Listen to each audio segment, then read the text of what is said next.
Muy buenas tardes, ¿cómo están? Bienvenidos a Puntos de Vista. Qué gusto comenzar a informar desde acá, C9N. Un abrazo grande a toda la gente que nos acompaña.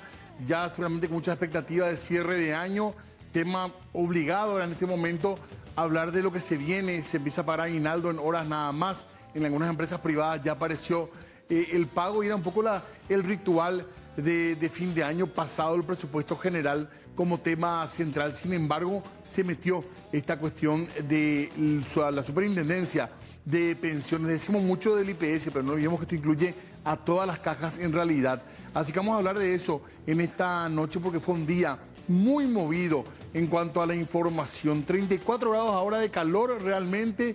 La temperatura estuvo cerca de los 40 hoy en cuanto a la térmica. Así que fue un día complicado y caliente en todos los sentidos. Y esto empezaba, o podríamos decir que arrancaba ya por supuesto hace un tiempo con este proyecto, pero tuvo hoy su desenlace frente a las plazas del Congreso y también por supuesto en el edificio, en la sala de sesiones del Senado, donde se llevó a cabo esta sesión extraordinaria que terminó aprobando este proyecto de ley en la Cámara Alta. Es el primer paso, recordemos un poco el proceso de formación de leyes que exige que primero pase por una de las cámaras, después pasa a la siguiente, que podría ocurrir en las próximas horas para que se discutan los proyectos. Hoy realmente no hubo discusión, se aprobó de una manera muy rápida, creo que no llevó más ni siquiera 30 minutos el tratamiento del tema. En muchos puntos, una cuestión que no se discutió, porque incluso hasta anoche le estaban metiendo modificaciones a este proyecto de ley que en ese sentido defraudó la labor legislativa porque no hubo un debate en la sala de sesiones, que es el lugar donde se ejercen los derechos republicanos y democráticos. ¿Qué pasó afuera? Apenas la convocatoria empezaron a llegar trabajadores de distintos sectores para manifestarse y principalmente, o quizás los más notorios, fueron los empleados de la ANDE que están nucleados en Citrande, un sindicato conocido, muy conocido realmente, que fue uno de los protagonistas de las manifestaciones. Manifestaciones que terminaron con 31 detenidos. Ahí estamos viendo parte de lo que fue la detención y también violencia policial, porque hubo un muchacho incluso que le rompieron un brazo, según las denuncias, la cabeza también. Y ahí estamos viendo como gente que intentaba huir también era detenida y tomada por la Policía Nacional. Ya hay denuncias con respecto a este tema. La Fiscalía está tomando las declaraciones de estas personas. Reiteramos, son 31 los detenidos, 30 varones, una mujer, que están declarando ante Fiscalía. Para la Fiscalía verá qué hacer con estas personas. Según decía el ministro del Interior, Enrique Riera, encontraron algunas armas blancas, también cadenas. También había dicho el ministro que utilizaron explosivos contra miembros de la Policía Nacional. Reiteramos, esta es la versión que daba el ministro del Interior, Enrique Riera. Pero veremos qué es lo que pasa en las próximas horas, porque esto tiene que tratarse todavía en Cámara de Diputados. Nos concentramos en esto porque la verdad, lo que pasó en el Senado fue tan rápido que casi no hubo tiempo para escuchar diferentes puntos de vista sobre este proyecto de ley que va a ser tratado, que debe ser tratado ahora en la Cámara de Diputados. En teoría, esto no ocurriría de manera tan rápida, sino que habría un tiempito también para poder tratar esto seguramente en la semana entrante. Pero vamos a ver qué es lo que pasa realmente. Tema obligado del día. Atención, porque no solamente, insistimos, no solamente trata a la gente jubilada y aportante de IPS, también de otras cajas a nivel país. Así que hay muchos sectores que están expectantes con lo que se va a discutir todavía en Cámara de Diputados. Y para hablar de este tema, vamos ya a recibir a nuestros invitados. El doctor Pedro Halley nos acompaña en esta noche, o esta tarde mejor. Hola, doctor, ¿cómo está? Orden. Gracias por acompañarnos, doctor. Un gusto siempre. Y también con nosotros nos acompaña, creo que por primera vez aquí en Puntos de Vista, el economista Jorge Garicoche, que también va a darnos sus puntos de vista sobre este tema. ¿Qué tal? ¿Cómo está, doctor? Muy buenas tardes. Buenas tardes, Diego. Un gusto compartir contigo, doctor. Un gusto.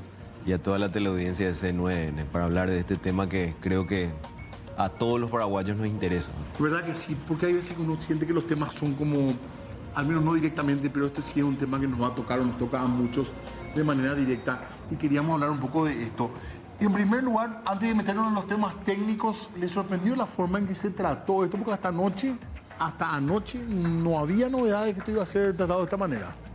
Bueno, nosotros veníamos observando ya algunos indicios de que se iba a darle un trato apresurado, inmeditado, te diría, en el sentido de que no hubieron audiencias, no hubieron un debate ahí en el legislativo, como se hizo en la etapa anterior con el proyecto de Dionisio Amarilla, cuando lo presentaron 3 audiencias públicas, pero de repente le metieron pata después de que el Ejecutivo presentó el proyecto trabajado en el Ministerio de Trabajo. Ahí ya fue a toda prisa, ya hubo hasta cierta impaciencia y bueno, se aprobó un proyecto de ley que para muchos, yo entre ellos, creo que todavía tiene muchas deficiencias estructurales, de fondo. Bueno, doctor, este proyecto que se aprobó, ¿qué tiene que ver con el que se discutió en audiencia pública? Y salvo la conformación del Consejo Superior, el Consejo Superior de Supervisión, algo así, un consejo, salvo que se modificó la derogación del artículo 27, segundo párrafo de la ley de IPS, que prohíbe al IPS dar préstamos al Estado. Y creo que el artículo 41 también se tocó algo, es exactamente el mismo, con los mismos errores ortográficos inclusive. Viene a ser la misma filosofía, el mismo criterio, el mismo fundamento. Creemos que, nosotros los jubilados, creemos que debía debatirse más, debía evitarse esto, debía debatirse más. Y este es uno de los balines de goma que yo ligué con otros jubilados que estábamos en primera línea. Debíamos, ¿Hoy fue eso? Hoy fue, sí, estuvimos ahí. Debía haber más debate, porque es un tema demasiado importante que hace a la vida de todos los paraguayos y que, y quiero aclarar esto, nosotros queremos el control. Los jubilados y los asegurados organizados queremos el control porque debería garantizar que vamos a cobrar hasta que nos muramos y después nuestra pensión a nuestra viuda. Queremos el control, pero teníamos que continuar el debate para sacar un producto legislativamente perfecto.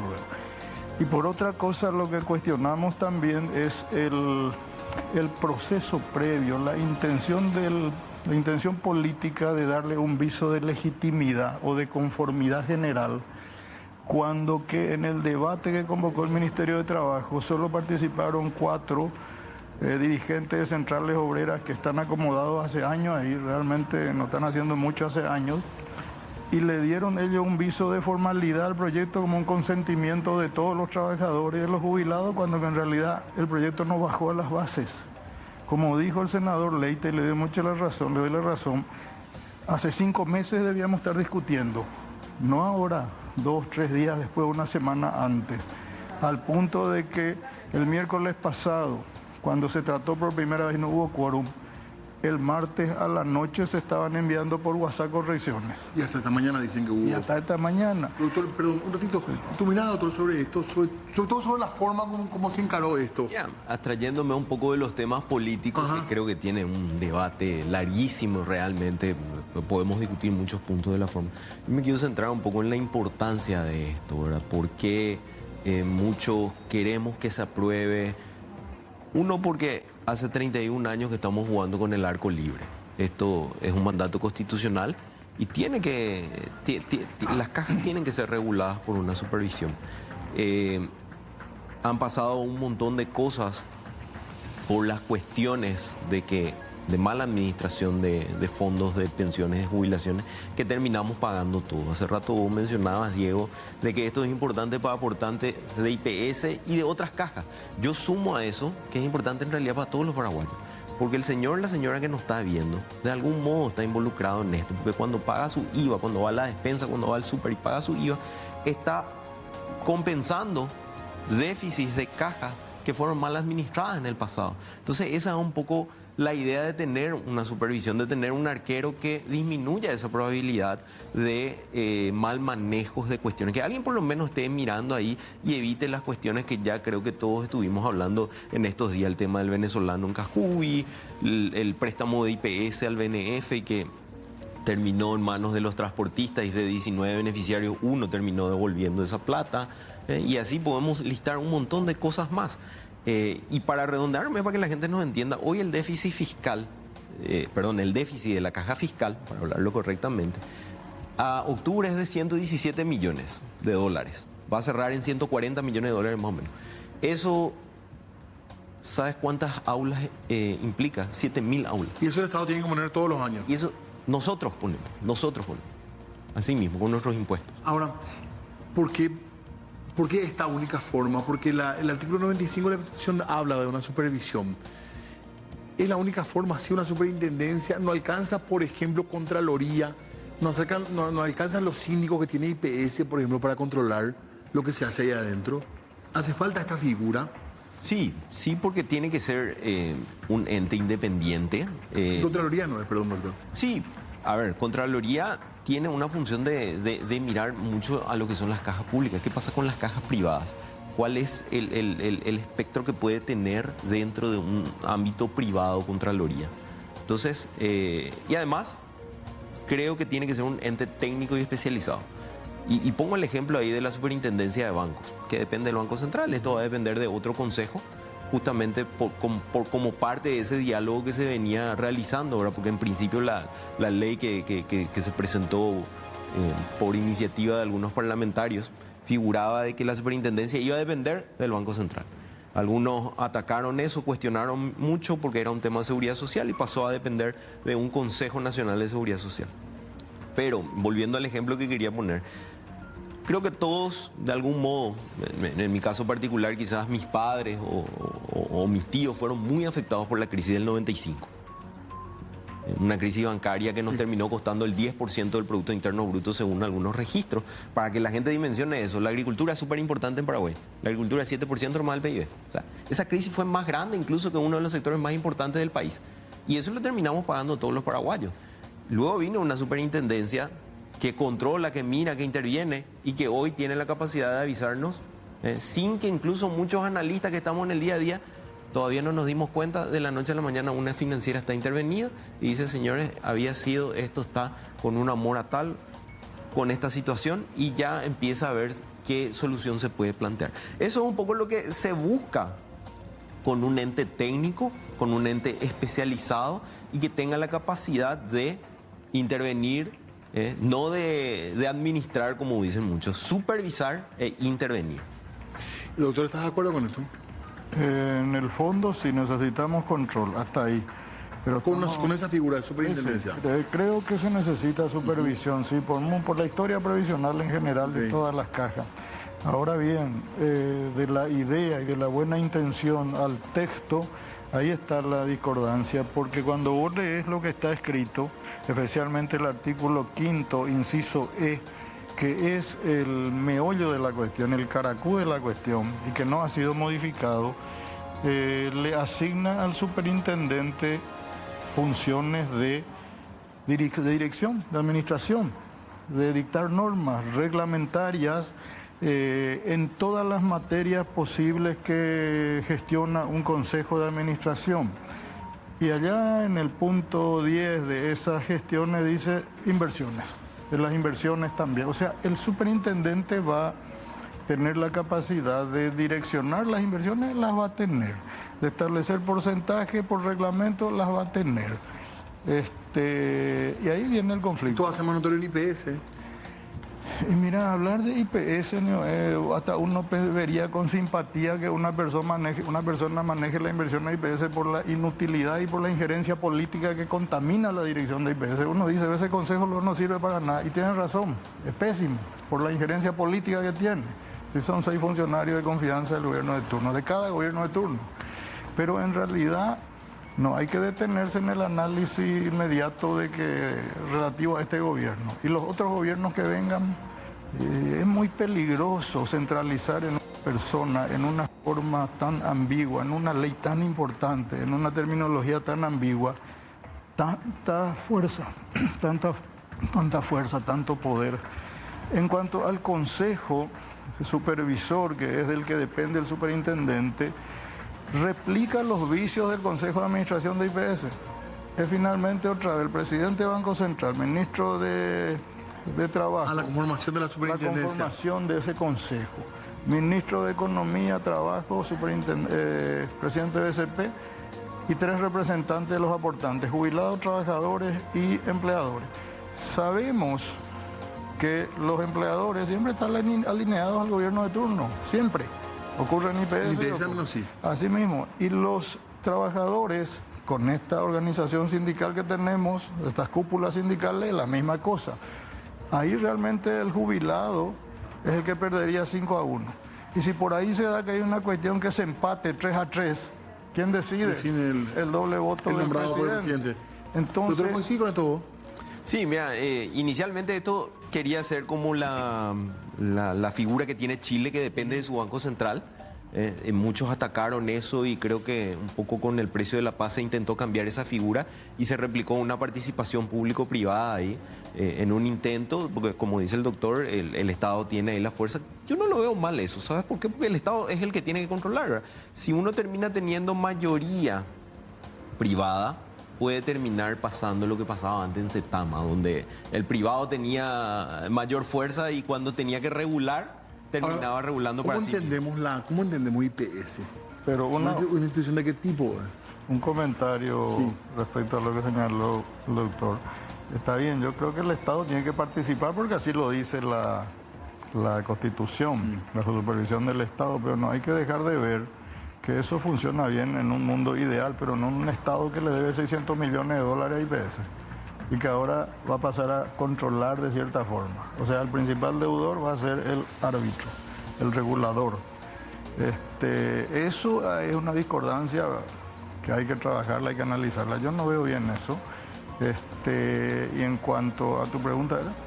No, pregunto, al hablar más de los fondos, porque uno entiende de algunas cajas como es más sencillo, pero IPS como que cuesta decir público de IPS cuando en realidad es aporte directo de los empleados. trabajadores. Los trabajadores, ¿verdad? Y mira, yo siempre... Por la naturaleza del IPS más bien pregunto, ¿verdad?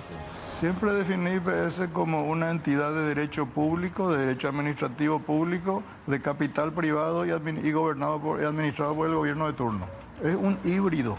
Porque nunca hubo otro tipo de participación en el Consejo IPS, ¿verdad? Nunca se eligió, por decirlo, jubilados, nunca llevaron su representante. Siempre fue una cosa así vertical, ¿verdad? Y siempre fue digitación. Siempre fue digitación. Nunca hubo mucho proceso democrático en la elección de los 3 representantes. Una cosita, coinciden ambos en que tiene que haber una superintendencia. Ese es un punto en común. Pero sí hay otros puntos que están marcando diferencias, ¿verdad? En cuanto a la conformación. Entonces queríamos hablar un poco de eso, ¿verdad? Para profundizar un poquitito sobre ese tema. ¿Es cierto que IPS es la única caja que no es deficitaria? No, la caja, hay cajas, la caja de los funcionarios públicos está todavía superavitaria. Aguanta. Solo que la caja fiscal se compone de varias cajas. Ah, ok. Y dentro de dentro de eso son 2 más o menos las cajas que están Las que aguantan, todavía, digamos. claro, y después están algunas que están ahí que yo creo que pueden ser salvadas, todavía la caja docente universitario, que está ahí en el límite. Y después hay otras que son muy complicadas, como la caja de militares y policía. La caja de los militares tiene 76% de déficit. Eso con nuestros impuestos lo cubrimos.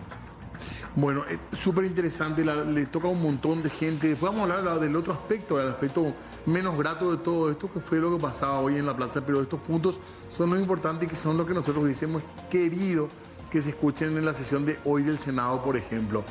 Vamos a hacer una pausa y después de la pausa seguimos hablando de este tema.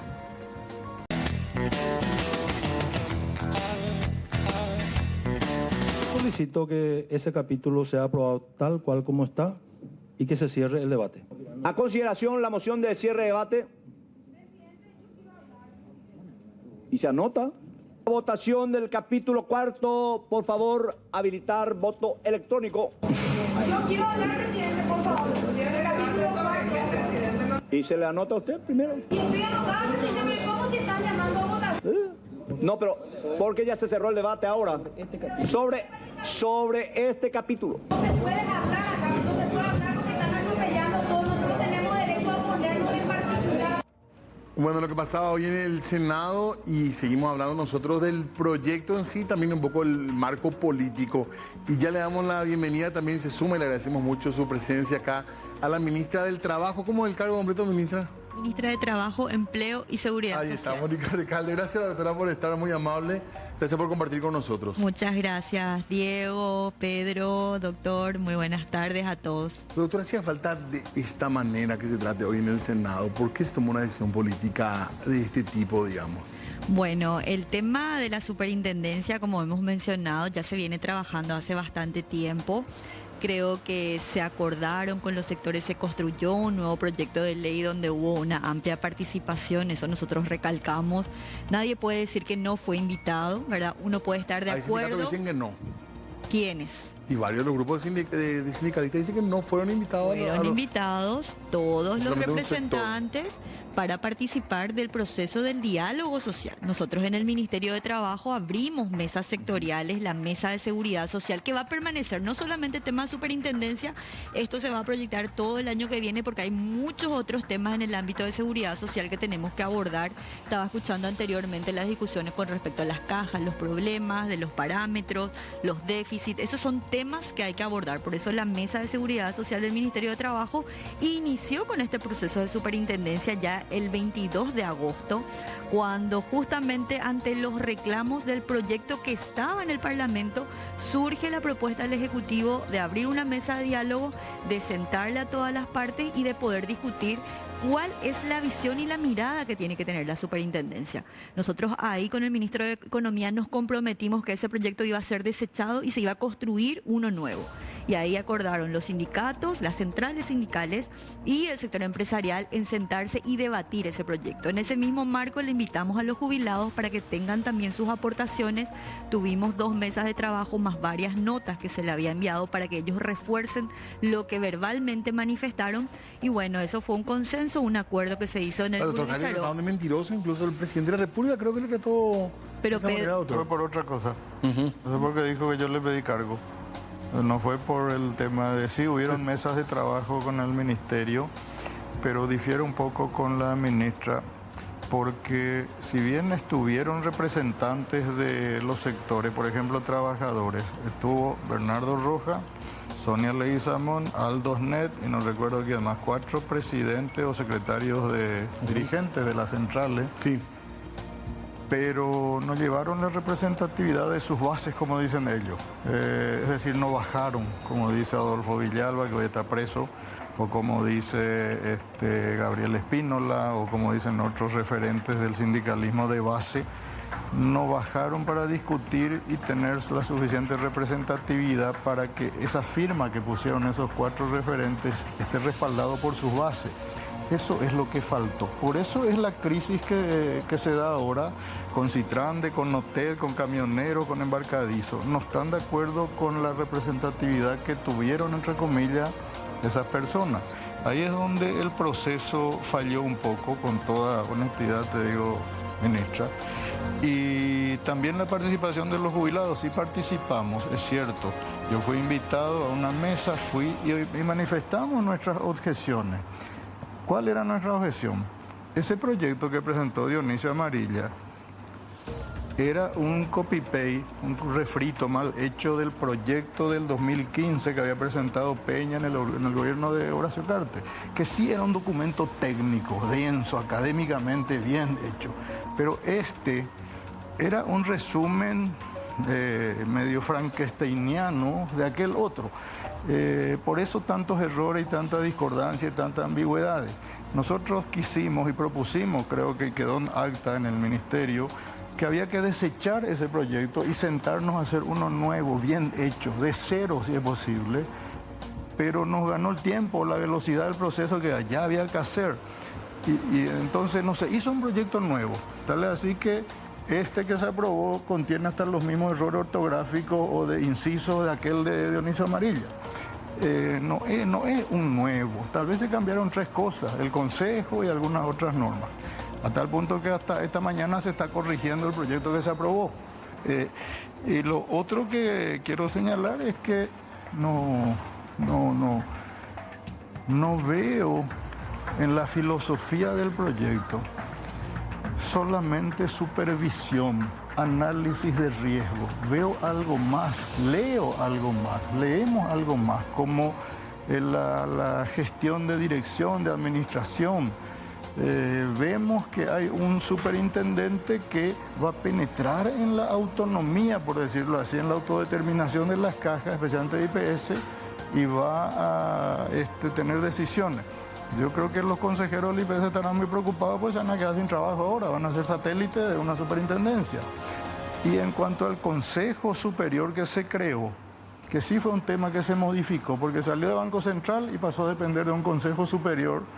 Ese consejo replica, como ya dije, los vicios del Consejo de Administración de IPS. Es una herramienta política nada más. ¿O me vas a decir que Infran Dietri representa a los trabajadores? ¿O me vas a decir que Jara Roja representa a los jubilados? Allí los únicos que representan a sus ministerios son los representantes del Ministerio de Trabajo y del Ministerio de Salud. El resto son digitaciones políticas. Eso se replica, más el doble voto del presidente del Consejo también para decidir las cosas, que haya cierta paridad. Era una magnífica oportunidad de cambiar la gobernanza. Pero Pedro, un nuevo modelo de gobernanza pública y no la aprovechamos. Sobre el punto nomás. Cuando discutíamos anteriormente la representatividad de que los jubilados, los trabajadores y los empresarios formen parte de... ¿Vos te acordás cuando Sí, teníamos esa discusión? Y entramos los Se jubilados. tenía que entrar completo, ¿para qué? Para que ustedes también le controlen al superintendente. Esa fue la discusión del 2015, 2016, 17, 18, 19. Esos fueron los reclamos. Y el otro reclamo es que salga fuera del Banco Central. La verdad, esto que se construyó forma parte de un proceso, de una madurez, de la institucionalidad que queremos hacer. Esto es un proceso que se viene llevando adelante, se traen las propuestas a la mesa, pero si en la otra parte tampoco presenta una contrapropuesta, cuando se le presenta la oportunidad, es muy complejo discutir. Pero se hizo caso a varias de las recomendaciones que se hicieron desde la protesta, digamos. Se hicieron Ahora sobre la hora. muchas modificaciones, No. pero eran justamente las modificaciones que se objetaron durante las audiencias públicas. El tema de Banco Central, el tema de la inmunidad del Pero eso superintendente. recién no ha cambiado en otra. Se cambió durante la construcción los sindicatos y los empresarios cuando ellos reformularon. Ahora bien, ninguna ley es perfecta, todas las leyes son perfectibles, por lo tanto se pueden hacer ajustes en el No tiene que Parlamento. discutirse en el Senado esto. No Se le tiene que discutieron. sacar legitimidad a lo que Por supuesto lo que que pasó no. hoy, por ejemplo. No, por supuesto que no. El Senado tiene todas las atribuciones ¿Tú de viste la hacer sesión, las doctora, hoy? modificaciones. Por ¿Tú viste? supuesto que vi. 25 minutos, ¿viste cómo aprobabanla? Por supuesto que vi, pero esto se discute también en la comisión. No es que eso se trata directamente en la plenaria. Para eso nos convocaron la Comisión de Hacienda, la Comisión de Presupuesto, la Comisión de Legislación, la Comisión de Previsión Social. Ahí se discuten los temas técnicos y esas comisiones se abrieron y ahí se discutieron los puntos que se tenían que objetar. Uno va a la plenaria justamente para poder defender lo que en comisión se trata. Por eso hay dictámenes que aprueban esas modificaciones Sí. previas. Eso es lo importante que la gente entienda. No es que el Senado aprobó a tambor batiente. El lugar de debate en serio es la sesión del Senado También, pública. pero técnicamente, ¿dónde se discute? No, En las puede haber comisiones. comisión, pero se decide ahí. Por supuesto, el Parlamento está para hablar, para eso es, para discutir, Claro. ¿verdad? Por supuesto. Pero si ya hay dictámenes que aprueban y hay modificaciones que se introdujeron, ¿por qué? Porque justamente habían lagunas y se tuvieron en cuenta la opinión pública, como el tema de que no... Los bonos. Los fondos, que el IPS no le pueda prestar plata al Estado, que no se pueda invertir ni en municipalidades. Ni Eso de nada. los bonos Eso quedó, ¿verdad? Con lo aprobado hoy, que está prohibido. está ¿verdad? prohibido, está prohibido. A mí particularmente, como economista, me parece que le estamos negando al IPS un instrumento fantástico. Pero bueno, si es el precio de la paz, podría ser algo interesante. ¿Por qué, doctor? ¿Pensás que se deberían haber utilizado como herramienta? Lo que pasa es que cualquier sistema financiero tiene que tener la capacidad de distribuir sus riesgos entre todos los instrumentos que existen. Un bono soberano es un instrumento interesante y la idea original era ponerle límites. Vos no podés pasar tantos por ciento, ¿verdad? Por supuesto, eso generó muchos reclamos por parte de muchos. Entonces se decidió sacar al IPS. Las demás cajas van a tener la posibilidad de participar en un instrumento interesante. Entiendo el miedo porque uno mira a ciertos países de la región y dicen, armaron un desastre. Pero si es el precio de la paz, yo lo que más quiero que exista una superintendencia, esto ya se viene discutiendo desde hace muchísimo tiempo. Y quiero más comentar sobre lo que estaban discutiendo Sí. acá la ministra y Pedro. Yo no fui invitado a ninguna reunión, está bien. Yo no formo parte de una organización quizás sindical o gremial empresarial. Pero como interesado, yo revisé todos los documentos públicos y hoy se estaba discutiendo muchísimo por el tuit de un senador, y lo cito, Gustavo Leite, y decían, no puede ser que los cambios hayan hecho. Esos cambios se hicieron el 4 de diciembre y estaban públicos en el sistema informativo del legislativo. O sea, creo que hoy hay herramientas para que podamos seguir, al menos aquellos que estamos interesados, y podamos opinar, ¿verdad? Ahí hay un recuadro donde uno puede dejar comentarios, uno puede dejar críticas, uno puede dejar sugerencias, uno puede escribir las cuestiones. Creo que eso el Senado tiene, el Congreso en sí tiene que difundir también más como herramienta de inclusión ciudadana, de participación ciudadana. Más todavía en estos temas que son tan importantes y que a veces se debaten de manera muy, muy rápida, ¿no? Doctor. Yo creo que tenemos que abandonar un poco el acartonamiento en el que estamos metidos todos haciendo nuestros roles. Acá hay un proyecto autoritario, hay un proyecto que responde a una línea política que se está equivocando en el manejo de estos temas tan sensibles. Se pretende generar una herramienta de manejo de los fondos previsionales, no por el lado de la supervisión, sino por el lado del apoderamiento. Creo que eso está mal de parte de esa mirada política del gobierno. Peña tiene que bajarse de la montaña, pisar el suelo y hablar con la gente. No puede sacar una ley así en base a la aplanadora que se mueve en el Congreso. Por más que tenga la aplanadora, no está bien. Lo demostró la gente que estuvo ahí afuera. Y otra cosa que sí quiero puntualizar, cuando se habla de la implementación de este proyecto, el proceso de implementación de la ley, dice en 24 meses se armará la superintendencia, el organismo, administrativamente. Creo que en 36 meses las cajas presentarán su plan de adecuación, en 3 años. Y en 5 años discutiremos seguramente otra vez lo mismo, la reforma de la seguridad social. Excepto los artículos 10, 11 y 12. ¿Y qué es el 10? Préstamo a los afiliados, ok. Que se aplicarán de inmediato, no se va a esperar tiempo. El 11, las inversiones del IPS principalmente, el empapelamiento del IPS. A lo mejor está bien que una parte esté en bonos a largo plazo, pero no tanta libertad a un tipo para que empapele el IPS. Y el tercero, la venta de inmuebles. Eso es de aplicación inmediata, no se va a esperar 24 meses. O sea, ahí tenés la intencionalidad. A tal punto que el 16 de noviembre el Consejo de Administración de IPS ya sacó una resolución que es una aberración jurídica porque reglamenta un artículo de un proyecto de ley. Era un proyecto de ley todavía el 16 de noviembre. Y el Consejo de Administración de IPS ya reglamenta y ordena, palabras menos, palabras más, la tasación de los inmuebles de IPS.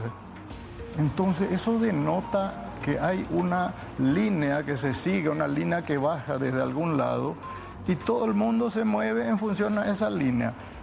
Yo no creo que así se construya democracia, no creo que así se construya. Solo para mencionar una cuestión, ¿verdad? Porque a mí también me consultaron mucho sobre estos puntos y me decían, esa plata va a ir a parar el Estado, esa plata va a ir a la caja. Si la caja tiene un inmueble y lo vende, sí, esa plata queda en la caja, no va al Estado. Claro, o sea, si tiene que pagar algún impuesto por la transacción, seguramente lo hará. Pero no es plata que va a ir a... O sea, el Estado no se puede... No es plata que va a alimentar el presupuesto de Fernández Baldovino. Es plata que va a ir a la caja. Entonces... ¿Quién va a ser el superintendente? Y eso va a depender ya de cuál sea la posición del Consejo, ¿verdad? Pero quiero referirme también a... Doctora, un segundito, pues, sí. Vamos a hacer una pausa. Ok. Breve corte y ya volvemos. Está muy interesante esto. Muy bien, seguimos hablando nosotros de lo que pasó hoy, sobre todo lo que se viene también. Ministra, ¿por qué el apuro? ¿Por qué fue esta cosa así tan rápida? Hoy recién sacaron ese video explicativo. Mucha gente ni siquiera sabía que se iba a tratar el día de hoy. Nosotros no sabíamos que se iba a tratar hoy en el Senado. Hasta un miembro de la bancada oficialista como Gustavo Leite dijo que faltó comunicación. Finalmente la jubilación es una promesa que tiene el aportante, digamos, ¿verdad? Y esto no conspira contra la credibilidad. Claro que no, porque yo no veo apuro en un proceso que lleva 10 años. 10 años de sentarnos, de discutir, de que se bajen leyes que proponen la supervisión y el control. Eran los mismos actores, eran las mismas personas y otros más que se sumaron a este proceso. No hay un apuro en proponer un ente supervisor, en proponer organismos de control que son sumamente necesarios y postergados durante más de 30 años. Esto es apuro. O sea, yo lo vería desde el punto de vista de la responsabilidad de este gobierno, no de apurar, sino de ser coherente y no autoritario. Al contrario, este proceso fue participativo, fue debatido, fue consensuado. Entonces nosotros lo vemos como una responsabilidad que nosotros como Ejecutivo hoy tenemos de controlar justamente los aportes. Y tampoco es intervención de ningún ente administrador. Es establecer el marco, las pautas de buen gobierno. Yo no sé si ustedes conocen el MESIP, el modelo estándar de control interno que implementó USAID en la época de Lugo. Eso todas las instituciones públicas la adoptaron. ¿Por qué? Porque te da pautas de control de riesgo. ¿Qué estás haciendo bien? ¿Cuál es el enmarcamiento? ¿Cuáles son los niveles de posibilidad que vos tenés de no cumplir con tus deberes o tus compromisos? Eso mismo es la gestión de riesgo o de gobierno corporativo que capaz no se entiende, pero es tratar de prevenir que hechos ocurran que después tengamos que lamentar. Entonces, todo ese proceso de construcción de esta ley hace que no sea apurado, sea más bien de responsabilidad social, de responsabilidad de cuidar los fondos y por sobre todo de tener seguridad en las inversiones, de tener rentabilidad, porque hoy nuestras inversiones incluso están invertidas y las tasas de retorno son por debajo de la inflación. Y la forma en la que pasó hoy, doctora, con represión en la calle, con jubilados ahí con los balines al lado, con funcionarios de la ANDE golpeados, sangrantes en la vereda, eso es parte también de esto. Las personas, por supuesto, que tienen derecho a manifestarse, a estar ahí, a expresar todo lo que ellos quieren que se haga o no se haga de algo, ¿verdad? Pero también hay que resguardar la seguridad. El Parlamento es una institución y no solamente en esta manifestación siempre se ponen vallas, cuando hay proyectos conflictivos, siempre la policía está presente, o sea, hay cuestiones en que hay que cuidar cierta institucionalidad y las fuerzas públicas están justamente para ese resguardo. Nosotros no podemos dejar que la gente rompa todo lo que hay. Ya pasó una vez cuando Tampoco incendiaron el... que los senadores rompan todo lo que hay. Pero los senadores en este caso no rompieron nada de lo que hay. Están construyendo y por primera vez estamos de acuerdo con que esta ley y el Parlamento lo trató con suma seriedad. Porque como mencioné anteriormente, hay opiniones en las comisiones, hay defensas que tienen sustento. Ahora, ¿qué es lo que se ataca? La legitimidad. ¿Por qué? Porque ya no hay, vamos a decir, cuestiones de fondo que puedan ser atacadas. Entonces, no, ahora trataron a las apuradas. Pero no es el quick. El quick es que necesitamos el control y que ya no hay argumentos válidos para poder refutar el proyecto de ley. Entonces atacan otro tema. Doctor, ¿algo más que quiera decirnos? Sí, yo quisiera tratar de enviar un mensaje de calma a todos, ¿verdad? De que el ambiente estaba muy tenso, hay mucha gente que le escuchaba en algunos medios, decía si hay que dar la vida, hay que dar... Yo creo que no vale la pena, no es para eso. En realidad no se quiere tocar la plata de los jubilados, se quiere cuidar la plata. Si hay cuestiones que todavía se puedan mejorar, está todavía la instancia de diputados y de hecho está todavía la instancia de senadores porque el tratamiento fue en general, queda la discusión en particular. De hecho, yo mismo tengo algunas cuestiones que me encantaría se mejoren. En el artículo 11 en algún lado tiene que hacer referencia al artículo 45 porque está un espacio enorme entre artículos y es demasiado importante porque el 11 habla de instrumentos en los cuales se puede invertir y el 45 habla de cómo se puede invertir. Y de hecho, ahí para terminar mis recomendaciones, por favor, no todos entienden qué es letra A, qué es letra B. En la redacción pongan ahí taxativamente letra A hace referencia a inversiones en bancos financieras y sus instrumentos. Letra B hace referencia a bonos, acciones y sus instrumentos, ¿no? Entonces, creo que esas son las cuestiones pequeñas a discutir. Particularmente yo no le tengo miedo a la ley, sí le tengo miedo a seguir